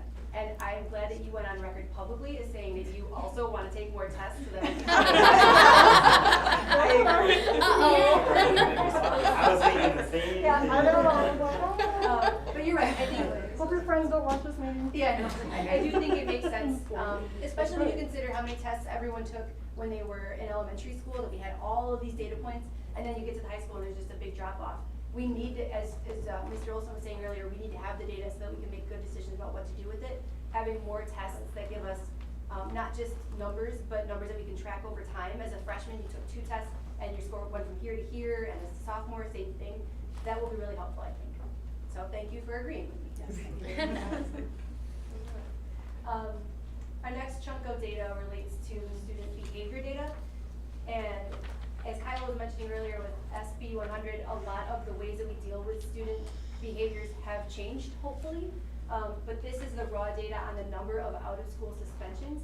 So, you know, still a decent number, but obviously you can see the number of, the total number of out-of-school suspensions in 2019 was almost 1,400, and it's down to about 600, just over 600, 617 for FY 2021. So that's something to be excited about. The thing that we are less excited about is that we continue to have disparities related to race and ethnicity. So this is the percentages, these bars represent the percentages of out-of-school suspensions that were served by students that fall into this particular race or ethnicity. So you can see our Black or African American students served an even higher percentage of our out-of-school suspensions this last year than they did in 2019. And the other number that moved in a dramatic fashion is our students who are white or Caucasian, who serve a lower percentage. I feel like this is an important slide, but this is the one that I think we have to make sure we're focusing on. Just as a reminder, here is the demographics of our district. So the red bars is the percentage of students in our district who fall into this race or ethnicity, and the blue bar is the percentage of students, if you took all the kids that were suspended out of school, what did the demographics of that group of people look like? So the disparities you see here are the ones that are concerning. And I think that's our final slide. And again, I think this slide just highlights the need to look at everything through an equity lens, but also the necessity and excitement that we feel to have Amanakwadat Parker in our camp, looking at all of this information with us and problem solving around it. Chance, I wanted to give you a chance to ask any questions you wanted, and then I also wanted to let you know you are welcome to stay or go. It is after 9 o'clock, so it's up to you, no pressure. But if you have any questions, I wanted to give you that chance before I. It's up to you. Okay. Yes. So at any time, if it's getting late, feel free to go, but you're welcome to stay also. Okay. Thank you, Chance. Thank you for sharing your perspective as well. Next week I at the youth speak out at 6 at Liberty Park. Yeah. We'll be there. Wednesday. Yeah. So I guess my only recommendation might be to not end with a slide on a comparison of our disciplinary problems, because it doesn't really speak to the really good things that we just heard about. In terms of, I think we have some very solid jumping off point data here. I thought you did a really nice job of presenting it, by the way. Big fan of data. Thank you. And I'm excited to see what, all the things that we have voted for are going to continue to do to help move that needle and get more stuff in the green and the blue. I think with a good color. Either one's good. They're both good. Yeah. I do think it's important. I also feel like saying out loud that what we looked at tonight is quantitative data, and we love to move toward a place where we have the time or space to talk about some of the qualitative data, especially if you're talking about student groups that only have a handful of kids, or when we were talking about, for example, our long-term EL students. The numbers tell us a lot of information that we need to know, and they help us make programmatic decisions, but we also wanna make sure we're thinking about every kid, and sometimes pairing it with qualitative data can take a whole lot longer, and it's already 9:20, so fully acknowledge that. But, you know what, I would like much more presentations like this, where we get this type of information, this type of data, this type of breakdown, and ability to have these conversations where this is what we need to make good decisions. Well, they're both super important, Yeah. as you were just talking about. I think that one always helps balance the other, right? Because that's how you keep balance. You gotta look at, you can't just react to the fire of the day, you also have to look at what the real impact is to the district, and I think they go well together. So, yeah, hopefully you'll have the opportunity to integrate some of that. Thank you very much. This was excellent. Thank you, everyone. Thank you.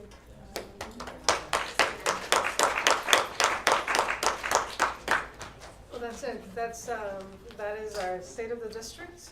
There were 78 other slides that we actually removed. They are hidden. Feel free to go through them at your own leisure. If there are additional questions, we are more than happy to be able to answer them. What we're saying is that the data it's not that we didn't want to share it. It's just that the deeper we go into the weeds, that's the work of, if you'd like to review that, or we can help you to walk through it at a different time. But we wanted to make sure that you get the bigger picture of what all of the assessment, all of the data that we have, and how we're moving forward on programming. So the question around RISE, or the way that we're gonna do WIN at the middle school, academic academy that we were talking about at the high school, and other programming is totally lined up to the data that we're seeing today. Us starting things like on track, making sure that our students are able to track themselves, making sure teachers are able to have conversations with them, that attendance and work correlate and they cross, making sure that conduct becomes not an obstacle or a barrier to students accessing. All of those things that we're now currently putting in place or have been developing over the course of the year, we will begin to see that work live, right? We'll be implementing it and watching it live. And the expectation, as everybody has mentioned, is to see that growth and that attainment actually change.